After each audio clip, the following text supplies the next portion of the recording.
Hello, YouTube. This is Alpha White Wolf bringing you not only the latest Death Battle reaction, but the 200th video on the channel. And that's a big moment for me and Reaper. So, to commemorate, I'm going to be following a question posted by Bloodwolf the Grey. He asked if I will be doing a review of the God of War for PS4 game. And I did honestly consider and think, sure, I can do a review of the game. But then I thought, you know what? I'm going to go ahead and maybe do reviews of all the games I put on the channel. Just a quick 5-10 minutes just talking about what I liked about the game, what I didn't like about it, how I think it was an improvement over any games that came before it or after. But beyond that, I don't think there's much else to really say except let's go ahead and get into this battle. Now, right off the bat, I will be saying that I am leaning towards Samurai Jack. I don't know much about his opponent, Afro Samurai. Not very familiar with him. But I will be leaning towards Jack simply because I'm more familiar with him. So, as of right now, I honestly have to say, yeah, I'm leaning towards Jack.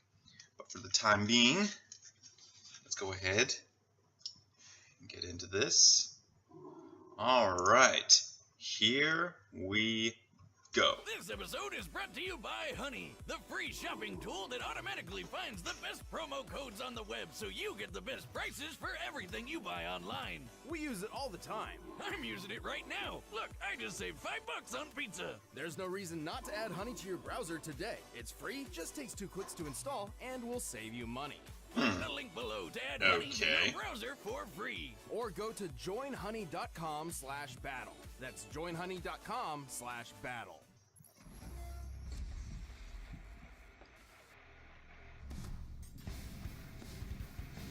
Among the soldiers of history, the samurai is one of the most prestigious and dangerous. So let's pit 2 of the best of them in a fight to the death. Samurai Jack, the warrior prince lost in time. And Afro Samurai, who's one cold-blooded mother effer. He's Wiz and I'm Boomstick. And it's our job to analyze their weapons, armor, and skills to find out who would win a death battle. Long ago, in a distant land, Aku, the shape-shifting master of darkness, unleashed an unspeakable evil. But Really? a foolish samurai warrior wielding a magic sword stepped forth to oppose me. I mean him. And that nameless samurai became known as Jack. Jack was out. Jack.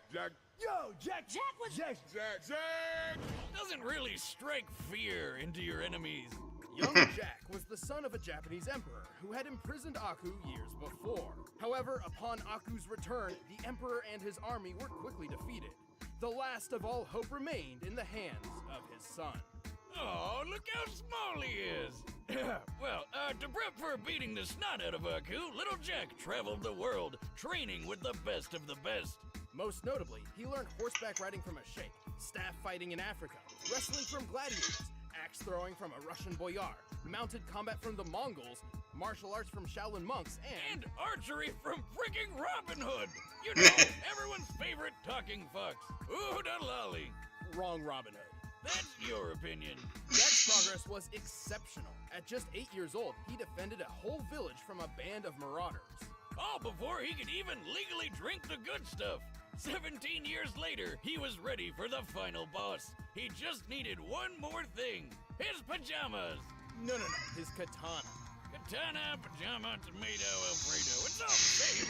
But before Jack could put his training to good use, Aku pulled a bitch move and zapped him hundreds of years into the future. What a waste. Just like when you spend 4 sleepless years struggling through college and then find out too late that nobody cares about your English major. I thought you graduated from the School of Evil Science or something. Well, you still have to pick a major. Should have chose a more practical one, Wiz, like mine. Anyway, even though he was trapped in the future, Jack stuck to his mission to get back to the past and take down Aku.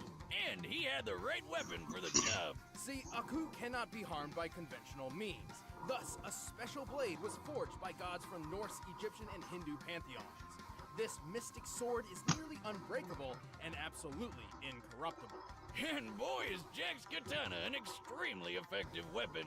He can absorb and redirect energy, including fire, vaporize beings of evil, and slice through nearly any substance, even adamantium. The Wolverine super metal?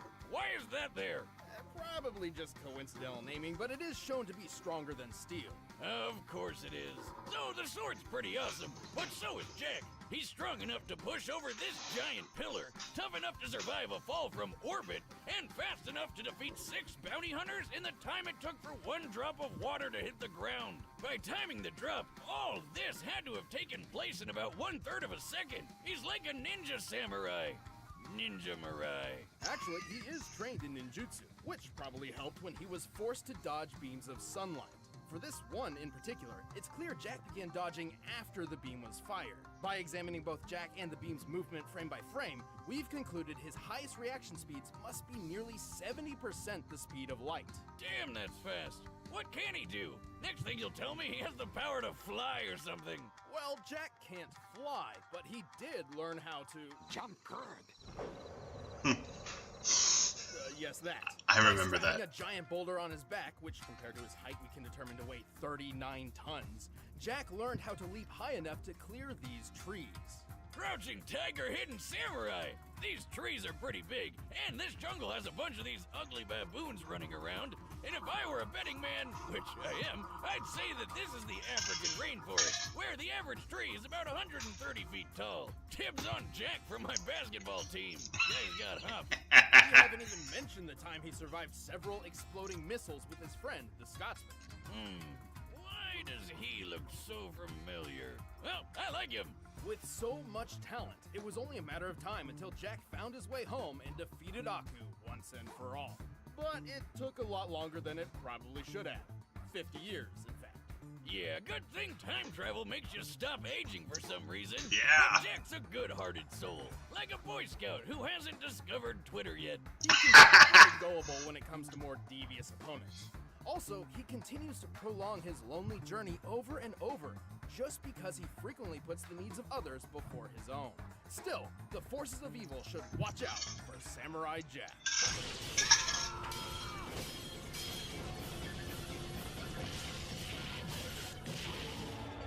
Who else wants some? The stories that surround the 2 sacred headbands are as many as the men who died in their pursuit. What's so special about some strips of head cloth? Legend says they were created by the gods, or they can grant the wearer supernatural powers. But in truth, the headbands only bring pain and loss. Such was the case with Afro Samurai. Wait, did his parents really call him Afro? Talk about setting big expectations. Well, no, it's a nickname, but even if they did, have you seen his dad? I think they knew what to expect. Damn, just look at it. Oh, and hey look, he's got the #1 headband. Here's how this works. The person who wears the #1 headband is said to rule the world, and the only person who can challenge the #1 is whoever possesses the #2. In contrast, anybody can challenge the owner of the #2 for the right to wear that headband, and thus gain the right to challenge the #1. So, like, you just work your way up so that only one guy in the world can challenge you? So where do I get one of these headbands? Then no one will mess with me. Actually, the opposite would probably happen, which young Afro witnessed firsthand when some freak named Justice showed up with the #2 and killed his father right in front of him. Why does this always happen? You know, I always thought parenting was the hardest thing about being a dad, but at this point, I think it's just actually staying alive if your kid's ever gonna do anything great. Or just sticking around for them. Despite knowing that he was effectively creating a future challenger, Justice left Afro alone to mourn his loss. So, of course, Afro swore revenge and started learning swordsmanship under a swordmaster named Swordmaster. Who the hell is naming these people? Through Swordmaster's training of sword mastery, Afro learned the traditional samurai fighting styles of Kenjutsu and Kendo. Kenjutsu is all about how to kill an opponent as fast as possible, while Kendo is more about discipline and being zen and stuff. Naturally, Afro preferred the more kick-ass one. Right, Swordmaster's goal was to refine Afro's body and mind, instilling upon him a sense of honor, or Bushido. but that didn't quite mesh with Afro's thirst for vengeance. So when he found out that Swordmaster had the number 2 headband all along, he knew what he had to do. And now he could take down the guy who killed his dad. Alongside his new friend / burden, Ninja. Oh, come the f*** on! Where'd this guy come from? Now don't we look like shit? How you been, man? Well, it's not entirely clear. He's there, but at the same time, not there. Ninja is believed to be the guardian of the number 2 headband, but all he ever really does is talk, and talk some more. He got arrows and grenades and shit. You ain't got no chance, dude. Though it's also possible Ninja is simply a figment of Afro's mind, brought about by psychological stress. You know, I have an imaginary friend. Aren't you a little old for that? Not for Al Gundy. He's a gun who also talks to me. He tells me to do stuff. Yay! Anyway, to be honest, calling Afro a samurai is a bit misleading. He's actually more akin to a ronin, a samurai with no master. And so, with his swordsmanship perfected, Afro wandered the world searching for justice, carrying an arsenal fit for revenge. Including his father's sword. This super long blade has lasted through decades of battle without much issue. Perfect for kicking some ass. He also has a steel comb, which can be a surprisingly effective offensive and defensive tool. And since he doesn't care about that honor BS, he's not afraid to play dirty by attacking with his sandals. But while on the road to justice, Afro's number 2 headband attracted all manner of dangerous enemies. Luckily, he's more than capable of dealing with each and every one of them.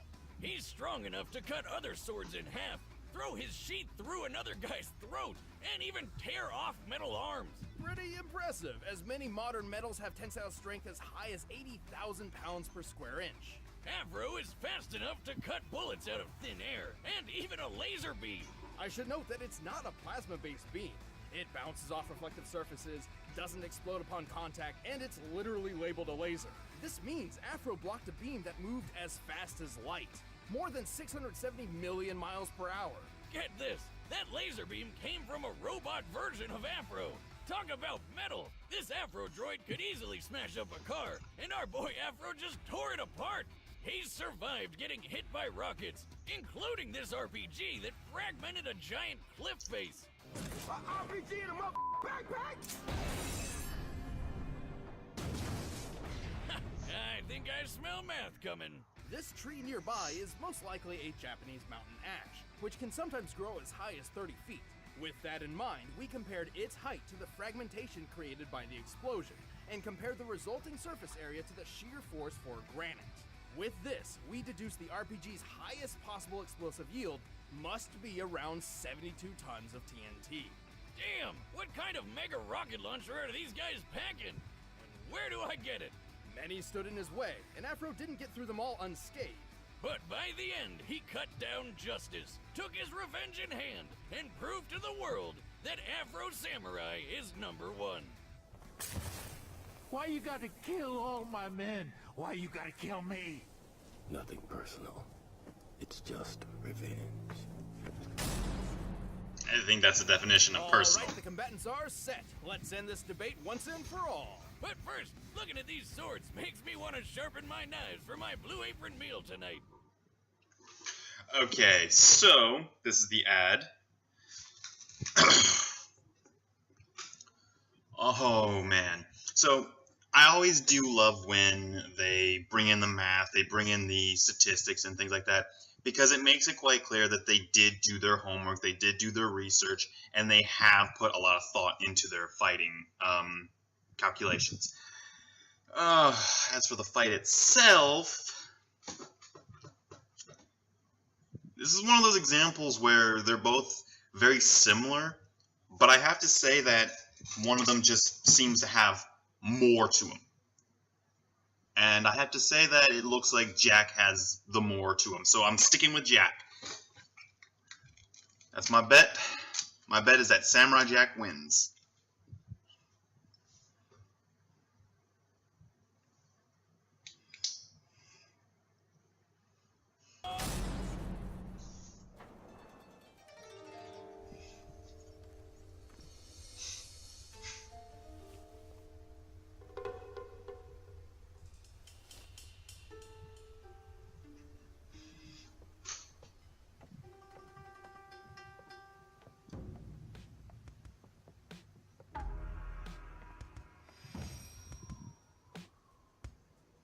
sword smells of blood.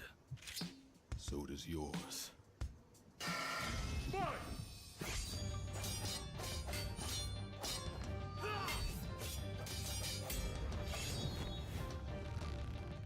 Uh-oh.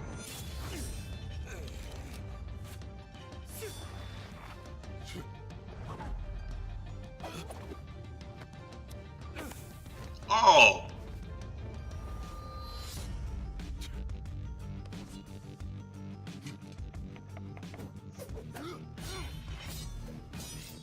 Yeah, I remember when he was able to pull stuff like that off. Uh-oh.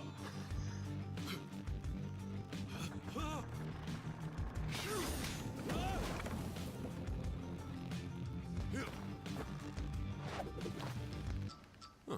You jump good. Oh, thank you?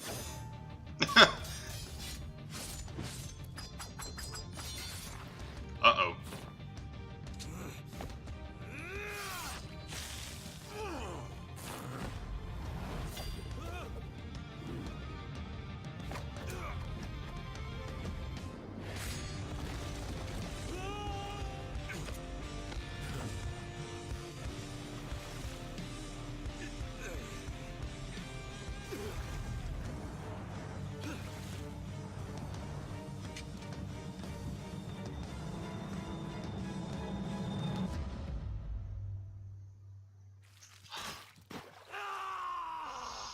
Oh, crap, Jack!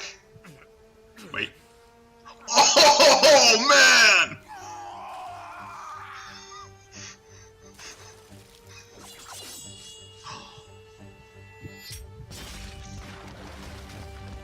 Ah!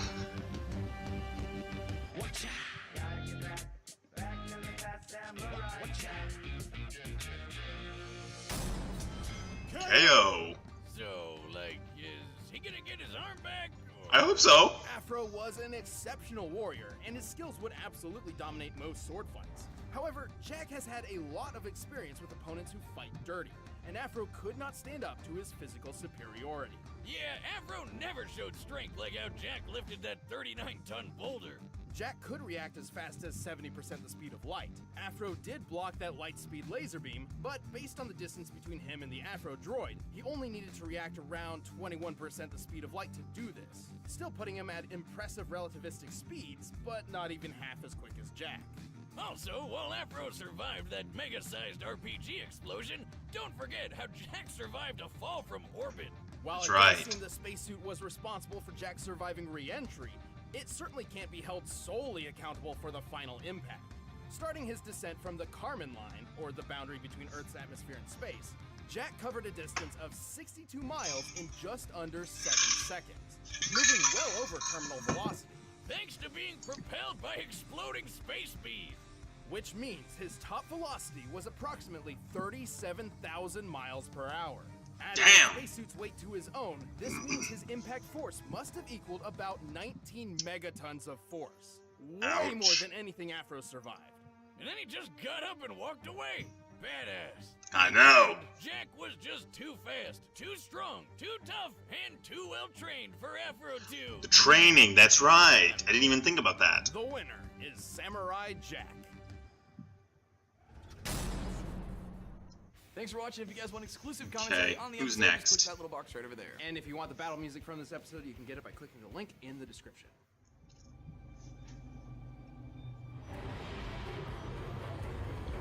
Carnage, okay. Holy hell. Okay. Okay.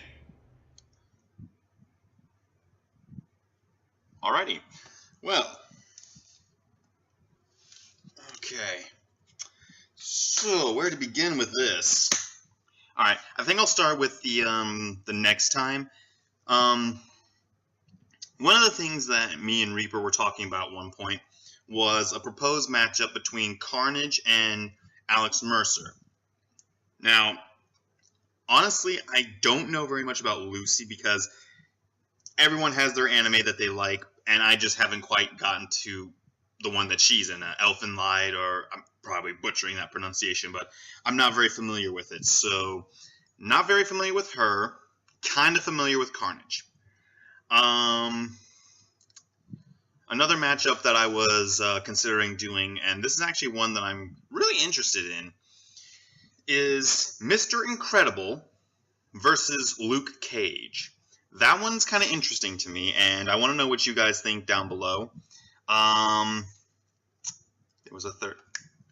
The third one that I got thinking about when I first heard about this one, the Samurai Jack versus Afro Samurai, was the Samurai Jack versus Richard B. Riddick. That's the third one I was thinking of. But let me know what you think of these three matchups down below. Carnage versus Alex Mercer, Mr. Incredible versus Luke Cage, and Samurai Jack versus Riddick. Let me know what you think down below. And subscribe if you haven't already done so. Like the video if you did so. And for all intents and purposes, stay tuned for any future releases. I'm almost done uploading with Saints Row 4. I'm going to be continuing to work backwards through the series. I kind of figure I'll probably start adding in Gat Out of Hell when I get through Saints Row 3. Simply because Saints Row 1 and 2 are my personal favorites, and I want to save those for last. But yeah, this has been Alpha White Wolf. Signing off. This was a good battle. But yeah, signing off. You keep owling, Wolfpack.